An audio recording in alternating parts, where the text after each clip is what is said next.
Assalamu alaikum warahmatullahi wabarakatuh. I don't know how to start to talk about the recent problem in Bangladesh about quota.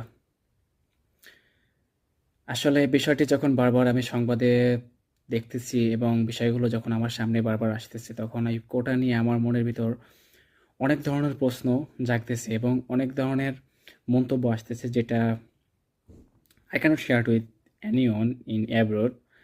So I think it is the best way to sharing my expression by social media. যা আমি ভাবলাম আমি social media বা সামাজিক যোগাযোগ মাধ্যমে কিছু কথা আমি তুলে ধরি বা আমার যে প্রশ্নগুলো আপনাদের সাথে শেয়ার করি। রিসেন্টলি দেখতে পাচ্ছি কোটা নিয়ে আমাদের বাংলাদেশে যে শিক্ষার্থীরা যারা রাজপথ আন্দোলন করতেছে এবং তাদের বিষয়ে যে স্টেপগুলো নিচ্ছেন আমাদের সরকার,